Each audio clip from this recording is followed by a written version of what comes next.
ನಮಸ್ಕಾರ. ನ್ಯೂಸ್ 26ಗೆ ಸ್ವಾಗತ. ಸಚಿವ ಬಿಸಿ ನಾಗೇಶ್ ಪ್ರಾಥಮಿಕ ಶಿಕ್ಷಣ ಸಚಿವರ ವಿರುದ್ಧ ಸರ್ಕಾರಿ ಅಥವಾ ಶಾಲೆಗೆ ಹೋಗುವ ಮತ್ತು ಹೋಗದಿರುವ ಕರ್ನಾಟಕದ ಎಲ್ಲ ಮಕ್ಕಳ ವತಿಯಿಂದ ಸಚಿವ ಸ್ಥಾನದಿಂದ ಉಚ್ಚಾಟನೆ ಮಾಡಬೇಕು ಮತ್ತು ಶಾಸಕ ಸ್ಥಾನಕ್ಕೆ ಅನರ್ಹ ಎಂದು ಘೋಷಿಸಬೇಕು ಎಂದು ಆರೋಪದ ದೊಡ್ಡ ಪಟ್ಟಿಯನ್ನೇ ನೀಡಿ ಇಂದು ಪ್ರೆಸ್ ಕ್ಲಬ್ನಲ್ಲಿ ಪ್ರತಿಭಟನೆಯನ್ನ ನಡೆಸಲಾಯಿತು. ಬಹುತ್ವ ಕರ್ನಾಟಕ ಒಂದು ಬಹುತ್ವ ನ್ಯಾಯಯುತ ಸಮಾಜಕ್ಕೆ ಬದ್ಧವಾಗಿರುವ ಪ್ರಗತಿಪರ ಗುಂಪುಗಳ ಮತ್ತು ವ್ಯಕ್ತಿಗಳ ಒಕ್ಕೂಟವಾಗಿದೆ. ಕರ್ನಾಟಕದಲ್ಲಿ ಶಿಕ್ಷಣ ಬಿಕ್ಕಟ್ಟಿನಲ್ಲಿದೆ. ಕರ್ನಾಟಕ ಸರ್ಕಾರವು ಶಿಕ್ಷಣ ವ್ಯವಸ್ಥೆಯನ್ನ ನಿರ್ಲಕ್ಷಿಸಿರುವುದರಿಂದ ಶೋಷಿತ ಸಮುದಾಯಗಳ ವಿದ್ಯಾರ್ಥಿಗಳು ಕರಾಳ ಭವಿಷ್ಯವನ್ನ ಎದುರಿಸುತ್ತಿದ್ದಾರೆ. ಶ್ರೀ ಬಿಸಿ ನಾಗೇಶ್ ಅವರ ಆಡಳಿತದಲ್ಲಿ ವೈಫಲ್ಯಗಳ ಸರಣಿಗಳಿವೆ. ಕೋವಿಡ್ನಿಂದ ಹಿಡಿದು ಹಿಜಾಬ್ ಮತ್ತು ಪಠ್ಯಪುಸ್ತಕಗಳವರೆಗೂ. ಇವರೇ ಮುಂದುವರೆದ್ರೆ ಕರ್ನಾಟಕದ ಮಕ್ಕಳ ಭವಿಷ್ಯ ತುಂಬ ಅಪಾಯಕಾರಿಯಾಗುವುದು ಖಚಿತ. ಆದುದರಿಂದ ಅವರನ್ನ ಸಚಿವ ಸ್ಥಾನದಿಂದ ಕೆಳಗಿಳಿಸಿ ಅವರ ವಿರುದ್ಧ ಕ್ರಮ ತೆಗೆದುಕೊಳ್ಳಬೇಕೆಂದು ಬಹುತ್ವ ಕರ್ನಾಟಕದ ವತಿಯಿಂದ ಸರ್ಕಾರವನ್ನ ಒತ್ತಾಯಿಸಲಾಯಿತು.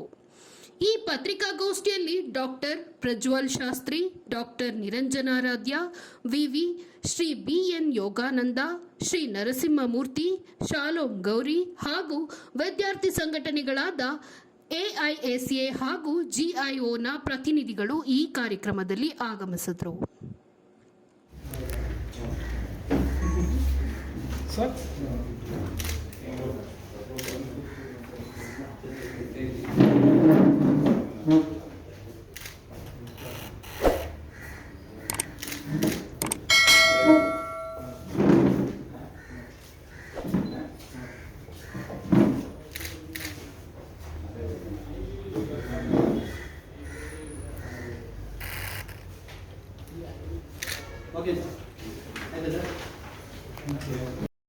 From the details that we have given, it is abundantly clear that the Mr. B.C. Nagesh has violated his constitutional oath and having failed to adhere to the constitution.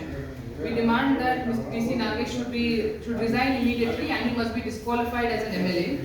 Secondly, we demand that the government must provide eggs to all districts immediately 5 days a week. Thirdly, we demand that the government must implement special measures to ensure that all children are in school and special programs to ensure learning gap is covered. Fourthly, we demand that steps should be taken to ensure that Muslim girl students are not harassed, their right to education and fundamental rights are not violated and are protected. And finally, we demand that the revised caste list textbooks are immediately withdrawn and old textbooks are immediately issued. ಈಗ ಪ್ರಶ್ನೆಗಳಿದ್ರೆ ದಯವಿಟ್ಟು ಕೇಳಿ.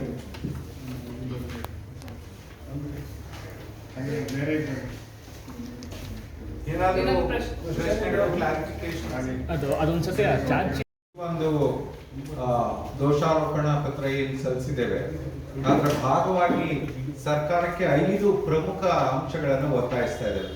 ಮೊದಲನೇದು, ಮಾನ್ಯ ಶ್ರೀ ಬಿಸಿ ನಾಗೇಶ್ ಅವರು ಕೂಡಲೇ ರಾಜೀನಾಮೆ ನೀಡಬೇಕು ಮತ್ತು ಅವರನ್ನ ಶಾಸಕ ಸ್ಥಾನದಿಂದ ಅಮಾನ್ಯಗೊಳಿಸಬೇಕು ಅಂತ ಹೇಳಿ. ಯಾಕಂತ ಹೇಳಿದ್ರೆ ಸಂವಿಧಾನದ ಹೆಸರಲ್ಲಿ ಅವರು ಓತನ್ನ ಸ್ವೀಕರಿಸಿ ಸಂವಿಧಾನವನ್ನ ಸಂಪೂರ್ಣವಾಗಿ ಉಲ್ಲಂಘಿಸಿದ್ದಾರೆ. 2, ಸರ್ಕಾರವು ಎಲ್ಲಾ ಸರ್ಕಾರಿ ಶಾಲೆಗಳಲ್ಲಿ ವಾರದಲ್ಲಿ 5 ದಿನ ಮೊಟ್ಟೆಗಳನ್ನ ಕೊಡಬೇಕು ಅಂತ. ಯಾಕಂದ್ರೆ ಕರ್ನಾಟಕದಲ್ಲಿ 32.5% ಚಿಲ್ಡ್ರನ್ ಸ್ಟೆಂಟೆಡ್ ಗ್ರೋ. ಇದನ್ನ ನಾವು ಹೇಳ್ತಿರೋದಲ್ಲ, ನೀತಿ ಆಯೋಗ ಕೇಂದ್ರ ಸರ್ಕಾರ 2020-21 ರಿಪೋರ್ಟ್ ಅಲ್ಲಿ ಅವರೇ ಹೇಳಿದರು. ಹಾಗಾಗಿ ಅದನ್ನ 2ನೇದು. 3ನೇದು, ಎಲ್ಲಾ ಮಕ್ಕಳು ಶಾಲೆಯಲ್ಲಿರೋದನ್ನ ಖಚಿತಪಡಿಸಿಕೊಳ್ಬೇಕು. ವಿಶೇಷ ಕಾರ್ಯ ಸೇತುಬಂಧ ಕಾರ್ಯಕ್ರಮದ ಮೂಲಕ ಅವರ ಕಲಿಕೆಯ ಅಂತರವನ್ನ ಕಡಿಮೆ ಮಾಡಬೇಕು ಮತ್ತು ಆ ಮಕ್ಕಳು ಕನಿಷ್ಠ ಶಿಕ್ಷಣ ಹಕ್ಕು ಕಾಯ್ದೆ ಕೆಳಗಡೆ 8 ವರ್ಷದ ಶಾಲಾ ಶಿಕ್ಷಣವನ್ನ ಮುಗಿಸ್ಲಿಕ್ಕೆ ಎಲ್ಲಾ ರೀತಿಯ ಕ್ರಮಗಳನ್ನ ಅನುಸರಿಸಬೇಕು. ವಿಶೇಷವಾಗಿ ತಮಿಳುನಾಡು ಮತ್ತು ಕೇರಳ ಸರ್ಕಾರಗಳು ಈ ವಿಚಾರದಲ್ಲಿ ನಮಗೆ ಮಾದರಿ ಆಗ್ಬೇಕು ಅಂತ. 3ನೇದು, ಏನು ಹಿಜಾಬ್ ಹೆಸರಲ್ಲಿ ಒಂದು ದೊಡ್ಡ ಗೊಂದಲವನ್ನ ಸೃಷ್ಟಿ ಮಾಡಿ, ಯಾಕಂದ್ರೆ ಹಿಜಾಬ್ ಧರಿಸ್ತಕ್ಕಂಥ ಯಾವುದೇ ಮಕ್ಕಳು ಕಲಿಕೆಗೇನೋ ಅಡ್ಡಿಪಡಿಸಿರ್ಲಿಲ್ಲ, ಅದರಿಂದ ಕಲಿಕೆಗೇನು ತೊಂದರೆ ಆಗ್ತಾ ಇರ್ಲಿಲ್ಲ, ಅಥವಾ ಬೇರೆ ಮಕ್ಕಳಿಗೇನು ತೊಂದರೆ ಆಗ್ತಾ ಇರ್ಲಿಲ್ಲ, ಶಿಕ್ಷಕರಿಗೂ ಏನು ತೊಂದರೆ ಆಗ್ತಾ ಇರ್ಲಿಲ್ಲ. ಸೊ ಅದನ್ನ ಒಂದು ದೊಡ್ಡ ವಿವಾದ ಮಾಡಿ ಇವತ್ತ ಎಲ್ಲಾ ಮಕ್ಕಳು, ಬಹುತೇಕ ಮಕ್ಕಳು ಶಿಕ್ಷಣದಿಂದ ವಂಚಿತರಾಗಿದ್ದಾರೆ. ವಿಶೇಷವಾಗಿ ಪರೀಕ್ಷೆಗಳು ನಡೆಯುವಾಗ ನಾವು ಅವರನ್ನು ಎಷ್ಟು ಕೆಟ್ಟದಾಗಿ ನಡೆಸ್ಕೊಂಡ್ವಿ ಅಂದ್ರೆ, ಪ್ರತಿ ಶಾಲಾ ಮತ್ತು ಪ್ರೀ ಯೂನಿವರ್ಸಿಟಿ ಕ್ಯಾಂಪಸ್ ಅಲ್ಲಿ ಪೊಲೀಸ್ ಅವ್ರನ್ನ ಬಿಟ್ರೆ ಇನ್ಯಾರು ತಂದೆ ತಾಯಿಗಳು ಅಲ್ಲಿ ಹೋಗ್ಲಿಕ್ಕೆ ಆಗ್ತಾ ಇರಲಿಲ್ಲ. ನಿಜವಾಗ್ಲೂ ತಲೆ ತಗ್ಗಿಸ್ತಕ್ಕಂಥದ್ದು. ಹಾಗಾಗಿ ಏನು ಆ ಮಕ್ಕಳ ಶಿಕ್ಷಣದಿಂದ ವಂಚಿತರಾಗಿದ್ದಾರೆ ಅದು ಮುಂದುವರಿದಂತೆ ಅವರೆಲ್ಲರೂ ಕೂಡ ಶಾಲೆ ಕಾಲೇಜುಗಳಿಗೆ ಹಿಂದಿರುಗಬೇಕು. ಮತ್ತೆ ಅವರ ಫಂಡಮೆಂಟಲ್ ರೈಟ್ ಏನಿದೆ, ಆರ್ಟಿಕಲ್ 26 ಆಫ್ ದಿ UDHR 1948, ನಮ್ಮ ಸಂವಿಧಾನದ 21A, ನಮ್ಮ ಸಂವಿಧಾನದ 41, ನಮ್ಮ ಸಂವಿಧಾನದ 46, ಇವೆಲ್ಲವೂ ಕೂಡ ಶಿಕ್ಷಣದ ಹಕ್ಕನ್ನು ಖಾತ್ರಿ ಮಾಡುತ್ತೆ. ಸೊ ಅದರ ಅಡಿಯಲ್ಲಿ ಅವರ ಶಿಕ್ಷಣವನ್ನ ಮುಂದುವರಿಸಲಿಕ್ಕೆ ಅಗತ್ಯ ಕ್ರಮಗಳನ್ನ ಕೈಗೊಳ್ಳಬೇಕು. 5ನೇದು, ಈ ಪರಿಷ್ಕೃತ ಪಠ್ಯಗಳೇನಿದಾವೆ ಅದನ್ನು ಹಿಂದಕ್ಕೆ ಪಡಿಬೇಕು. ಕಾರಣ ಏನಂದ್ರೆ, there was no mandate for revision of textbooks. ಇವನ್ ಅವರು 8/9/2021 ಏನು ಸಮಿತಿಗೆ ರಚನೆಗೆ ಆದೇಶ ಕೊಟ್ಟಿದ್ದಾರೆ. Of our constitution by early education commissions in India by leaders such as Dr. Ambedkar and Jawaharlal Nehru. These people saw education as an opportunity for the government to uplift the marginalized, to battle superstition, to battle age-old structures of exploitation such as caste and patriarchy, and to extend as a chance to extend public health initiatives regarding malnutrition, immunization, reproductive health, hygiene, and other such programs.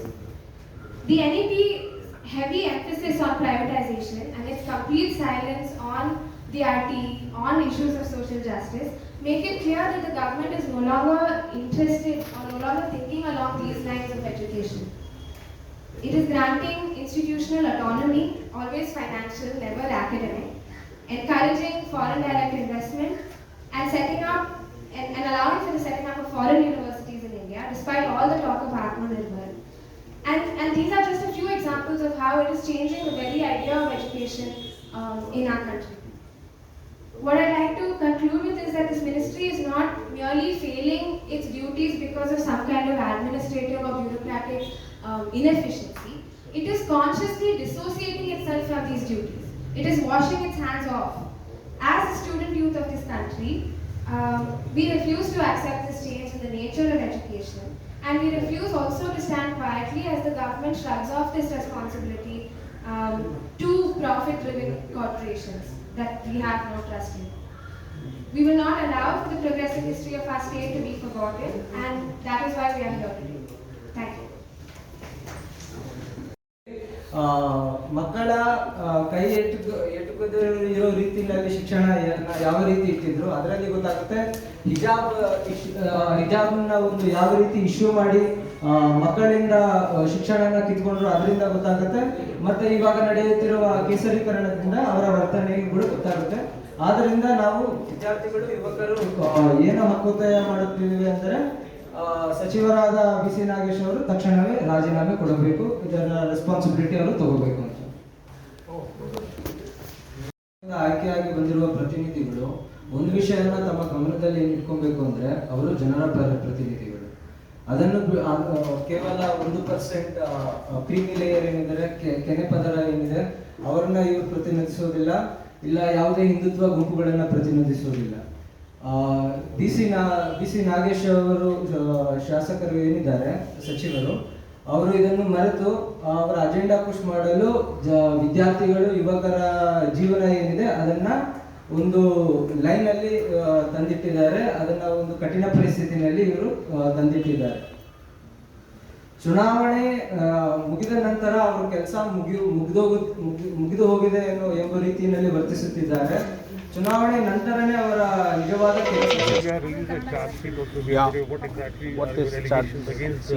On behalf of Bahutva Karnataka, we the people of Karnataka have released the charge sheet on the current sitting minister, Mr. Nagesh, who happens to be the primary and secondary education minister in Karnataka. We have at least around 5 important charges. particularly violation of the Constitution. The Constitution, particularly the provisions related to Article 14, Article 15, Article 21, Article 21A, Article 39E and F, Article 41, 46 and 47. This is basically a kind of complete unrest in the school education system in Karnataka in the name of revising the textbook on the lines of their ideology, particularly kind of tweaking the textbooks by adding communal kind of content into that, and there was no mandate for this revision because there was no curriculum framework for them to revise the textbook, because all the textbooks which was revised by Professor Bargur in 2017-18, it was based on the national curriculum framework and also based on the 26 position papers prepared by NCERT subject wise. So it was very kind of a clear mandate, particularly kind of taking values from the Constitution, international instruments, and also the earlier curriculum framework of 1975, 1988 and 2005. So the Karnataka state government has violated all these normative framework. Particularly the text that they have included in the textbook is completely against the Constitution and the constitutional values, where the Constitution says that India should be a socialist, secular, democratic republic. So they have violated those core values. Apart from that, they have also kind of brought in the communal kind of agenda into the textbook, particularly including the text of Hedgewar, particularly bringing the Sanatana Dharma, the very nature of the Indian state, which is defined in Article 1 of the Constitution, where India, that is Bharat, they have changed that as a Bharatavarsha in the class 8th textbook. So on all these grounds, one is on education, one is on kind of preventing children, particularly ಮಾಡ್ತಿರ್ತಕ್ಕಂಥ ಬಹುತ್ವ ಸಂಘಟನೆ ಮತ್ತು ಅನೇಕ ಸಹ ಸಂಘಟನೆಗಳು ಸೇರಿ ಇವತ್ತೊಂದು ದೋಷಾರೋಪಣ ಪತ್ರವನ್ನು ನಾವು ಬಿಡುಗಡೆ ಮಾಡ್ತಾ ಇದ್ದೇವೆ. ಆರೋಪಿಯ ಹೆಸರು ಶ್ರೀ BC ನಾಗೇಶ್ ಅಂತ ಹೇಳಿ, ಅವರ ಹುದ್ದೆ ಪ್ರಾಥಮಿಕ ಪ್ರೌಢ ಶಿಕ್ಷಣ ಸಚಿವರು ಕರ್ನಾಟಕ ಸರ್ಕಾರದಲ್ಲಿ, ಅವರ ವಿಳಾಸ ವಿಧಾನಸೌಧ ಅಂಬೇಡ್ಕರ್ ವೀದಿ ಬೆಂಗಳೂರು. ಈ ಕೃತ್ಯ ಅವರು ಅಪರಾಧವನ್ನು ಎಸಗಿರ್ತಕ್ಕಂಥದ್ದು ಇಡೀ ಕರ್ನಾಟಕ ರಾಜ್ಯದಲ್ಲಿ ಅಪರಾಧವನ್ನು ಎಸಗಿದ್ದಾರೆ. ಅಪರಾಧ ನಡೆದಿರ್ತಕ್ಕಂಥ ದಿನಾಂಕ 4/8/2021ರಿಂದ 14/6/2022ರವರೆಗೆ ಅವರಿಗೆ ಈ ಒಂದು ದೋಷಾರೋಪಣ ಪತ್ರ ಏನು ಸಾರ್ವಜನಿಕ ದೋಷಾರೋಪಣ ಪತ್ರ ಇದೆ, ಸಾರ್ವಜನಿಕರು ತೀರ್ಮಾನ ಮಾಡಿರ್ತಕ್ಕಂಥ ಶಿಕ್ಷೆ ಏನಂತ ಹೇಳಿದ್ರೆ ಸಚಿವ ಸ್ಥಾನದಿಂದ ತಕ್ಷಣ ಅವರನ್ನು ಉಚ್ಚಾಟನೆ ಮಾಡಬೇಕು ಮತ್ತು ಶಾಸಕ ಸ್ಥಾನದಿಂದ ಅವರನ್ನು ಅನರ್ಹಗೊಳಿಸಬೇಕು ಅಂತ. ಈ ಒಂದು ದೋಷಾರೋಪಣ ಪಟ್ಟಿಗೆ ಬಹಳ ಪ್ರಮುಖವಾದಂಥ ಕಾರಣಗಳೇನಂತ ಹೇಳಿದ್ರೆ, ನಾಗೇಶ್ ರವರು ಕರ್ನಾಟಕದಲ್ಲಿ ಶಾಲಾ ಶಿಕ್ಷಣ ವ್ಯವಸ್ಥೆಯನ್ನು ಸಂಪೂರ್ಣವಾಗಿ ವಿಫಲಗೊಳಿಸಿದ್ದಾರೆ. ಇವತ್ತು ಅದು ಸಂಪೂರ್ಣವಾಗಿ ವೈಫಲ್ಯವಾಗಿದೆ. ಯಾಕೆ ವೈಫಲ್ಯವಾಗಿದೆ ಅಂತ ಹೇಳಿದ್ರೆ, ಕೋವಿಡ್ಗಿಂತ ಮುಂಚೆ ಅನೇಕ ರೀತಿಯ ಸಮಸ್ಯೆಗಳು ನಮಗಿದ್ವು. ಅಸಮಾನತೆ ಇತ್ತು, ಕಟ್ಟಡ ಸರಿ ಇರಲಿಲ್ಲ, ಅನೇಕ ಮಕ್ಕಳು ಶಾಲೆಯಿಂದ ಹೊರಗಡೆ ಇದ್ದರು. ಆದರೆ ಕೋವಿಡ್ ನಂತರ ಅವೆಲ್ಲವೂ ಕೂಡ 4 ಪಟ್ಟು 5 ಪಟ್ಟು ಜಾಸ್ತಿ ಆಯಿತು. ಅದಕ್ಕೆ ಅಂಕಿ ಅಂಶಗಳಿದ್ದಾವೆ ಮತ್ತು ಸಂಶೋಧನಾತ್ಮಕವಾದಂಥ ವರದಿಗಳಿದ್ದಾವೆ. ಅವೆಲ್ಲವೂ ಕೂಡ ಇದ್ದರೂ ಮಾನ್ಯ ನಾಗೇಶ್ ರವರು ಅದನ್ನು ಸರಿಪಡಿಸಲಿಕ್ಕೆ, ಉದಾಹರಣೆಗೆ ಶಿಕ್ಷಣ ಹಕ್ಕು ಕಾಯ್ದೆಯ ಸೆಕ್ಷನ್ 4ರ ಪ್ರಕಾರ ಎಲ್ಲ ಮಕ್ಕಳನ್ನು, ಶಾಲೆ ಬಿಟ್ಟಂಥ ಮಕ್ಕಳನ್ನು, ಶಾಲೆಗೆ ಹೋಗದೇ ಇರತಕ್ಕಂಥ ಮಕ್ಕಳ ಒಂದು ಶಿಕ್ಷಣವನ್ನು ನೋಡ್ಕೋಬೇಕಾದಂಥ ಪ್ರಮುಖ ಜವಾಬ್ದಾರಿ ಸರ್ಕಾರಕ್ಕಿತ್ತು. ಅದರಲ್ಲಿ ಅವರು ಸಂಪೂರ್ಣವಾಗಿ ವಿಫಲರಾಗಿದ್ದಾರೆ. ಕೋವಿಡ್ ಸಂದರ್ಭದಲ್ಲಿ ಅನೇಕ ಮಕ್ಕಳು, ಬಹುತೇಕ ಮಕ್ಕಳು ತಮ್ಮ ಶಿಕ್ಷಣದ ಕೌಶಲವನ್ನು ಕಳ್ಕೊಂಡಿದ್ದಾರೆ. There was a big deprivation of education and learning process. ಅನೇಕ ಜನ ಮಕ್ಕಳು ಭಾಷಾ ಕೌಶಲವನ್ನು, ಗಣಿತ ಕೌಶಲವನ್ನು, ವಿಜ್ಞಾನ ಕೌಶಲಗಳನ್ನು ಕಳ್ಕೊಂಡಿದ್ದಾವೆ ಅಂತಕ್ಕಂಥದ್ದು ಭಾಳ ದೊಡ್ಡ ಮಟ್ಟದಲ್ಲಿ ರಿಪೋರ್ಟ್ ಆಗಿದೆ. ಮತ್ತು DSCRTA ಮಾಡಿದಂಥ ಒಂದು ಅಧ್ಯಯನದಿಂದ ಅದು ಸಾಬೀತಾಗಿದೆ. ಸೊ ಇಷ್ಟೆಲ್ಲ ಇದ್ದರೂ ಕೂಡ ಈ ಒಂದು ಏನು ಕಲಿಕಾ ಹಿಂಜರಿಕೆಯನ್ನು ಅಥವಾ ಕಲಿಕಾ ಡಿಪ್ರೈವೇಷನನ್ನು ಸರಿ ಮಾಡಲಿಕ್ಕೆ ಯಾವುದೇ ಕಾರ್ಯಕ್ರಮಗಳನ್ನು ಹಾಕ್ಕೊಳ್ಳದೆ ಅನಗತ್ಯವಾಗಿ ಪರಿಷ್ಕರಣೆಯನ್ನು ಕೈಗೆತ್ತಿಕೊಂಡು ಪರಿಷ್ಕರಣೆಯ ಹೆಸರಿನಲ್ಲಿ ಇಡೀ ಸಂವಿಧಾನವನ್ನು ಉಲ್ಲಂಘಿಸ್ತಕ್ಕಂಥ ಕೋಮುವಾದವನ್ನು ತುಂಬತಕ್ಕಂಥ ಮತ್ತು ಇತಿಹಾಸವನ್ನು ಸುಳ್ಳುಗಳಿಂದ ತಿರುಚತಕ್ಕಂಥ ಕೆಲಸವನ್ನು ಮಾಡೋದ್ರ ಮೂಲಕ ಇಡೀ ಶಿಕ್ಷಣ ವ್ಯವಸ್ಥೆಯನ್ನು ಇವತ್ತು ಒಂದು ರೀತಿ ಭಾಳ ಬ್ಯಾಕ್ ಟು ವರ್ಸ್ ಅಂತ ಏನು ಕರಿತೇವೆ ಅದು ಆ ಒಂದು ಇದಕ್ಕೆ ಅವರು ಕಾರಣರಾಗಿದ್ದಾರೆ. ಮೂರನೇದು, ಅಪೌಷ್ಟಿಕತೆ ಭಾಳ ದೊಡ್ಡ ಮಟ್ಟದಲ್ಲಿತ್ತು ಅಂತ ನಾವು ವರದಿ ಹೇಳ್ತಾ ಇರೋದಲ್ಲ. ನೀತಿ ಆಯೋಗ, ಕೇಂದ್ರ ಸರ್ಕಾರದ ನೀತಿ ಆಯೋಗದ ಪ್ರಕಾರ ಕರ್ನಾಟಕದಲ್ಲಿ ಶೆಡ್ಯೂಲಲ್ಲಿ ಯಾವ್ಯಾವ್ದು ಎಷ್ಟಿರಬೇಕು ಅಂತ ಹೇಳ್ತಿದ್ದಾರೆ. ಈಗ ಕಾರ್ಬೋಹೈಡ್ರೇಟ್ಸ್, ಪ್ರೋಟೀನ್, ಯಾವುದು ನಿಮಗೆ ಒಂದು ಅತಿ ಹೆಚ್ಚು ಪ್ರೋಟೀನ್ ಇರ್ತಕ್ಕಂಥ ಮತ್ತು ಕಡಿಮೆ ಬೆಲೆಯಲ್ಲಿ ಸಿಗ್ತಕ್ಕಂಥ ಆಹಾರ ಯಾವುದು? ಮೊಟ್ಟೆಯನ್ನು ಬಿಟ್ಟರೆ. ಅದೀಗಾಗಲೇ ವೈದ್ಯಕೀಯವಾಗಿ ಸಾಬೀತಾಗಿದೆ. ಸೊ ಹಾಗಾಗಿ ನಾವೇನು ಹೇಳ್ತಾ ಇದ್ದೀವಿ, ಎಲ್ಲ ಮಕ್ಕಳಿಗೆ ಈಗಾಗಲೇ 32.5% ನಮ್ಮ ಸ್ಟೆಂಟೆಡ್ ಗ್ರೋತು 2020-21 ಅಷ್ಟು ಜನ ಮಕ್ಕಳು ಅವರು ಸರಿಯಾದ ರೀತಿಯಲ್ಲಿ ಬೆಳವಣಿಗೆ ಆಗಿಲ್ಲ ಅನ್ನೋದಾದರೆ ಖಂಡಿತ ಅವರಿಗೆ ಪೌಷ್ಟಿಕ ಆಹಾರವನ್ನು ಕೊಡಬೇಕು. ನಾವೇನು ಹೇಳ್ತಿದ್ದೀವಿ, ಸರ್ಕಾರ ಈಗಾಗಲೇ ಏನು ಪ್ರಾರಂಭ ಮಾಡಿದಿರಲ್ಲ, ಯಾವುದರಲ್ಲಿ ಈಶಾನ್ಯ ವಲಯದ 7 ಜಿಲ್ಲೆಗಳಲ್ಲಿ ಏನು ಪ್ರಾರಂಭ ಮಾಡಿದ್ದಾರೆ ಅದನ್ನು ಎಲ್ಲ ಜಿಲ್ಲೆಗೂ ವಿಸ್ತರಿಸಿ 3 ದಿನದ ಬದಲು ವಾರದ 5 ದಿನಗಳು ಮೊಟ್ಟೆಯನ್ನು ವಿತರಿಸಬೇಕು ಅನ್ನೋದು ನಮ್ಮ ಬೇಡಿಕೆ. ಒಂದು ಪ್ರಶ್ನೆ, ಇದು ನಿಮ್ಮ ಚಾರ್ಜ್ ಶೀಟ್ ಸಂಬಂಧದಲ್ಲಿ ಅದರಲ್ಲಿ ನೀವು content ಹೇಳಿದ್ದೀರಾ, saffronized girl children in the name of hijab, and failed to address the nutritional issue, particularly children in the rural areas. Whatever that was earlier recommendation of providing at least a boiled egg to every child on all 5 days has not been implemented. Instead of that, they have just picked to provide egg only in 7 districts of northeast Karnataka. So on all these grounds where it's clearly visible that the minister has violated the international norms under the UNCRC, violated the constitutional provisions, violated the major legislations in India, that is the right of children to free and compulsory education of 2009, the National Food Security of 2013, and also he has violated basically the rights of children, where being a minister is responsible, is a mandatory duty to protect the rights of the children. So therefore we have released this charge sheet, and we urge the Karnataka Chief Minister, Mr. Basuraj Bommai, to relieve the minister immediately, and also to move a kind of process to disqualify Mr. Nagesh from his MLA position. This is what our demand. ನಾನು ನಿರಂಜನಾರಾಧ್ಯ ಅಂತ ಹೇಳಿ ಶಿಕ್ಷಣ ಕ್ಷೇತ್ರದಲ್ಲಿ ಕೆಲಸ ಮಾಡ್ತೇನೆ. ಇವತ್ತು ನನ್ನ ಜೊತೆ ಪ್ರಜ್ವಲ್ ಶಾಸ್ತ್ರಿ ಅವರಿದ್ದಾರೆ. ಅವರು ಹಿಂದಿನ ಬರಗೂರು ಸಮಿತಿಯಲ್ಲಿ ವಿಶೇಷವಾಗಿ ವಿಜ್ಞಾನದ ವಿಷಯದಲ್ಲಿ ಅವರು ಕೆಲಸವನ್ನು ಮಾಡಿದರು. ಯೋಗಾನಂದ್ ಇದ್ದಾರೆ. ಯೋಗಾನಂದ್ ಕರ್ನಾಟಕ ರಾಜ್ಯ ಪಾಲಕರ ಸಮನ್ವಯ ವೇದಿಕೆ ಅಧ್ಯಕ್ಷರು. ಬಳಲ್ತಾ ಇದ್ದಾರೆ. 9 ರಿಂದ 19 ವರ್ಷದ ಹೆಣ್ಣು ಮಕ್ಕಳು 17.2% ರಕ್ತಹೀನತೆಯಿಂದ ಬಳಲ್ತಾ ಇದ್ದಾರೆ. ಇವೆಲ್ಲವೂ ಕೂಡ ಉಂಟಾಗಿದ್ದು ಕೋವಿಂದ. ಸೊ ಅವ್ರು ಏನು ಮಾಡಬೇಕಾಯಿತು, ಈ ಒಂದು ಅಪೌಷ್ಟಿಕತೆಯನ್ನು ನ್ಯಾಷನಲ್ ಫುಡ್ ಸೆಕ್ಯೂರಿಟಿ ಆ್ಯಕ್ಟ್ ಅಂತ ಏನಿದೆ ಅದ್ರ ಕೆಳಗಡೆ ಸೆಕ್ಷನ್ 4 and 5 ಏನಿದೆ, ಮತ್ತು ಶೆಡ್ಯೂಲಲ್ಲಿ ಯಾವ್ಯಾವ ಮಕ್ಕಳಿಗೆ ಎಷ್ಟು ಸಮತೋಲನವಾದಂಥ ಆಹಾರವನ್ನು ಕೊಡಬೇಕು ಅನ್ನೋದಿದೆ. ಅದರಲ್ಲಿ ಎಷ್ಟು ಕಾರ್ಬೋಹೈಡ್ರೇಟ್ಸ್ ಇರಬೇಕು, ಎಷ್ಟು ಪ್ರೋಟೀನ್ ಇರಬೇಕು, ಎಷ್ಟು ಫ್ಯಾಟ್ ಇರಬೇಕು ಅನ್ನೋ ಅಂಶ ಇದೆ. ಅವೆಲ್ಲವನ್ನು ಒಂದು ವ್ಯವಸ್ಥಿತವಾದಂಥ ರೀತಿಯಲ್ಲಿ ಒಂದು ರೋಡ್ ಮ್ಯಾಪನ್ನು ತಯಾರು ಮಾಡಿಕೊಂಡು, ಒಂದು ಕಲಿಕೆಯಲ್ಲಿ ಉಂಟಾಗಿರ್ತಕ್ಕಂಥ ಬಿಕ್ಕಟ್ಟನ್ನು, ಅಪೌಷ್ಟಿಕತೆಯಲ್ಲಿ ಉಂಟಾಗಿರ್ತಕ್ಕಂಥ ಬಿಕ್ಕಟ್ಟನ್ನು ಮಕ್ಕಳು ಮಾನಸಿಕವಾಗಿ ಮತ್ತು ಸಾಮಾಜಿಕವಾಗಿ ನಲ್ಗಿದ್ದಾರೆ.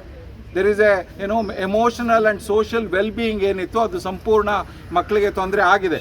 ಈ ಎಲ್ಲ ಅಂಶಗಳನ್ನು ಅಡ್ರೆಸ್ ಮಾಡಲಿಕ್ಕೆ ಬೇಕಾದಂಥ ವ್ಯವಸ್ಥೆಯನ್ನು ಕಲ್ಪಿಸ್ಕೊಡದೆ ಪರಿಷ್ಕರಣೆಯ ಹೆಸರಲ್ಲಿ ಇಡೀ ಶಿಕ್ಷಣ ವ್ಯವಸ್ಥೆಯನ್ನು ಹಾಳುಗೆಡಿ, ಇದು ಬಹುಶಃ ಕಳೆದ 7 ದಶಕಗಳ ಇತಿಹಾಸದಲ್ಲಿ ಕರ್ನಾಟಕದ ಶಾಲಾ ಶಿಕ್ಷಣ ವ್ಯವಸ್ಥೆ ಇಷ್ಟು ಅಧೋಗತಿಗೆ ಹೋಗಿರೋದು ಬಹುಶಃ ಇದೇ ಮೊಟ್ಟ ಮೊದಲ ಬಾರಿಗೆ. ಈಗ ಪಠ್ಯ ಪರಿಷ್ಕರಣಾ ಸಮಿತಿಯನ್ನು ಆಲ್ರೆಡಿ ವಿಸರ್ಜನೆ ಮಾಡಾಗಿದೆ. ಆಮೇಲೆ CM ಕೂಡ ಹೇಳಿದ್ದಾರೆ, ಏನಾದರೂ ತಪ್ಪುಗಳಿದ್ರೆ ಮುಕ್ತವಾದಂಥ ಅವಕಾಶವನ್ನು ಕೊಡ್ತೀವಿ, ಬಂದು ಚರ್ಚೆ ಮಾಡಲಿ ಅಂತ. ಯಾರಾದರೂ ಚರ್ಚೆ ಮಾಡಿ ಅಲ್ಲ, ಪರಿಷ್ಕರಣೆಗೆ ಮ್ಯಾಂಡೇಟ್ ಇರಲಿಲ್ಲ. ಪರಿಷ್ಕರಣೆ ಸಮಿತಿಯನ್ನು ವಿಸರ್ಜನೆ ಮಾಡೋದ್ರಿಂದ ಸಮಸ್ಯೆ ಬಗೆಹರಲಿಲ್ಲ. ಅವ್ರಿಗೆ ಮ್ಯಾಂಡೇಟ್ ಇರಲಿಲ್ಲ. ಅವ್ರಿಗೆ ಮ್ಯಾಂಡೇಟ್ ಇದ್ದಿದ್ದು ಪುಟ 82, 83ರಲ್ಲಿ ಏನು 6ನೇ ತರಗತಿಯ ಸಮಾಜ ವಿಜ್ಞಾನದಲ್ಲಿ ಹೊಸ ಧರ್ಮಗಳ ಉದಯ ಇದೆ, ಅದರಲ್ಲಿ 82, 80ನೇ ಪುಟದಲ್ಲಿರ್ತಕ್ಕಂಥ ಕೆಲವು ಆಕ್ಷೇಪಾರ್ಹ ಅಂಶಗಳನ್ನು ಪರಿಶೀಲಿಸಿ 1 ತಿಂಗಳೊಳಗೆ ವರದಿ ಕೊಡಿ ಅಂತ ಹೇಳಿತ್ತೆ ಹೊರತು ಪರಿಷ್ಕರಣೆಗೆ ಅವರಿಗೆ ಮ್ಯಾಂಡೇಟ್ ಇರಲಿಲ್ಲ. ಅವ್ರು ಪರಿಷ್ಕರಣೆ ಮಾಡಿದ್ದೇ ತಪ್ಪು. ಪರಿಶೀಲನೆ ಮಾಡಬೇಕಾಗಿತ್ತು. ಪರಿಶೀಲನೆ ಮಾಡಿ 1 ತಿಂಗಳು ವರದಿ ಕೊಡಬೇಕಾಯಿತು. ಅಲ್ಲೂ ಕೂಡ ಏನು ಹೇಳಿದ್ದಾರೆ, ಆ ವರದಿಯನ್ನು ತಕ್ಷಣ ಒಪ್ಕೊಳ್ಳೋ ಆಗಿಲ್ಲ ಸರ್ಕಾರ. ಇನ್ನೊಂದು ತಜ್ಞರ ಸಮಿತಿಯನ್ನ ಮಾಡಿ ಅವರ ಪರಿಶೀಲನೆ ಮಾಡಿದ್ಮೇಲೆ ನಾವು ತೀರ್ಮಾನ ತೆಗೆದುಕೊಳ್ತೀವಿ ಅಂತ ಹೇಳ್ತಿದ್ರು. ಓಕೆ ಸರ್, ಈಗ ಮುಂದಿನ ನಿಮ್ಮ ಹೋರಾಟ ಯಾವ ರೀತಿಯಲ್ಲಿ ಇರುತ್ತೆ? ಆಮೇಲೆ ಶಾಲೆಗಳಲ್ಲಿ ಹೋಗಿ ಏನಾದರೂ ಪ್ರತಿಭಟನೆ ಮಾಡುವಂಥದ್ದು ಆ ರೀತಿಯಲ್ಲಿ ಏನಾದರೂ ಇದೆ? ನೀವು ಹೇಳಿದ್ರಲ್ಲ. ಅಲ್ಲ, ಈಗಾಗಲೇ ನಿಮಗೆ ಗೊತ್ತು, ಕರ್ನಾಟಕ ರಾಜ್ಯಾದ್ಯಂತ ಪ್ರತಿಭಟನೆ ನಡೀತಿದೆ. ಬಹುಶಃ ಶೈಕ್ಷಣಿಕ ಇತಿಹಾಸದಲ್ಲಿ ಇಷ್ಟು ದೊಡ್ಡ ಪ್ರತಿಭಟನೆ ಯಾವಾಗಲೂ ಕರ್ನಾಟಕದಲ್ಲಿ ಆಗಿರಲಿಲ್ಲ. ಮುಂದಿನ ಈಗ ಕಾದು ನೋಡ್ತೇವೆ. ದೋಷಾರೋಪಣೆ ಪಟ್ಟಿ ಕೊಟ್ಟಿದ್ದೇವೆ. ಯಾಕೆಂದ್ರೆ ಸರ್ಕಾರಕ್ಕೆ ಯಾವಾಗಲೂ ಒಂದು ಸಮಯಾವಕಾಶವನ್ನು ಕೊಡಬೇಕಾಗುತ್ತೆ. ತಕ್ಷಣ ನಾಗೇಶ್ ಅವರನ್ನ ಅವರ ಸ್ಥಾನದಿಂದ ಮುಖ್ಯಮಂತ್ರಿಯವರು ಬಿಡುಗಡೆ ಮಾಡದೇ ಇದ್ರೆ ಮತ್ತು ಅವರ MLA ಸ್ಥಾನದಿಂದ ಅವರನ್ನು ಡಿಸ್ಕ್ವಾಲಿಫೈ ಮಾಡಲಿಕ್ಕೆ ಅಗತ್ಯ ಪ್ರೋಸೆಸ್ ಅನ್ನ ಮಾಡ್ಕೊಳ್ಳದೆ ಇದ್ರೆ ಖಂಡಿತ ಈ ಹೋರಾಟವನ್ನ ತೀವ್ರಗೊಳಿಸ್ತೇವೆ. ನಮ್ಮ ಜೊತೆ ಏನೋ ಪಾಲಕರ ಸಮನ್ವಯ ವೇದಿಕೆ ಗೆಳಗಿದ್ದಾರೆ, ಎಲ್ಲ ಜನಾಂದೋಲನದ ಎಲ್ಲರೂ ಇದ್ದಾರೆ. ಖಂಡಿತ ಇದನ್ನ ನಾವು ಜಿಲ್ಲಾ ಹಂತದಿಂದ ತಾಲೂಕು ಹಳ್ಳಿಯ ಹಂತದವರೆಗೆ ತೆಗೆದುಕೊಂಡು ಹೋಗ್ತೇವೆ. ಏನಿವತ್ತು ಇವರು ಪರಿಷ್ಕರಣೆ ಹೆಸರಲ್ಲಿ ಅನೇಕರಿಗೆ ಅಪಮಾನವನ್ನು ಮಾಡಿದ್ದಾರೆ. ಈಗ ಸಂವಿಧಾನ ಶಿಲ್ಪಿ ಅಂಬೇಡ್ಕರ್ ಅಲ್ಲದೆ ಇನ್ಯಾರು? 10 ಪುಟಗಳ ಕಾನ್ಸ್ಟಿಟ್ಯೂಯೆಂಟ್ ಅಸೆಂಬ್ಲಿ ಡಿಬೇಟ್ಸ್ ಅನ್ನ ಯಾರಾದರೂ ಓದಿದ್ರೆ ಏನು ಅಂಬೇಡ್ಕರ್ ಅವರ ಕಾಂಟ್ರಿಬ್ಯೂಷನ್ ಸಂವಿಧಾನ ರಚನೆಯಲ್ಲಿ ಅಂತ ಬಹಳ ಸರಳವಾಗಿ ಅರ್ಥ ಆಗುತ್ತೆ. ಏನು ಸುಳ್ಳು ಹೇಳ್ಬೇಕಾದ ಅವಶ್ಯಕತೆ ಇಲ್ಲ. ಬಸವಣ್ಣ, ಪೆರಿಯಾರ್, ಇನ್ಯಾರು ಮೌಲ್ಯಗಳನ್ನ ಮಕ್ಕಳು ಕಲಿಬೇಕು. ಆಮೇಲೆ ಇವಾಗ ಮೊಟ್ಟೆ ವಿಚಾರವಾಗಿ ತುಂಬಾ ಗಲಾಟೆ ಕೂಡ ಈ ಹಿಂದಿನಿಂದ ನಡೆದಿತ್ತು. ಅಂದ್ರೆ ಪರಿಷ್ಕರಣೆ ವಿಸರ್ಜನೆ ಮಾಡಿದ್ರಿಂದ ಅವ್ರು ತೆಗೆದಿರುವಂತಹ ಕಂಟೆಂಟ್ ಒಳಗಡೆ ಬರೋದಿಲ್ಲ. ಅದು ಅವ್ರ ಕೆಲಸ ಮುಗೀತು, ಅದಕ್ಕೆ ಅವರು ವಿಸರ್ಜನೆ ಮಾಡಿದ್ದಾರೆ ಅಷ್ಟೇ. ಸರ್, ಈಗ ಮೊಟ್ಟೆ ವಿಚಾರವಾಗಿ ತುಂಬಾ ಸಾರಿ ಗಲಾಟೆ ಕೂಡ ನಡೆದಿತ್ತು. ಈಗ ಮತ್ತೆ ಮೊಟ್ಟೆಯನ್ನು ಕೊಡಬೇಕು ಅಂತ ಹೇಳಿ ಆಗ್ರಹಿಸ್ತಾ ಇದ್ದೀರಾ? ಅಲ್ಲ, ಮೊಟ್ಟೆ ಕೊಡಬೇಕು ಯಾಕೆ ಅಂತ ಹೇಳಿದ್ರೆ ನಮ್ಮ ರಾಷ್ಟ್ರೀಯ ಆಹಾರ ಭದ್ರತಾ ಕಾಯ್ದೆ ಏನಿದೆ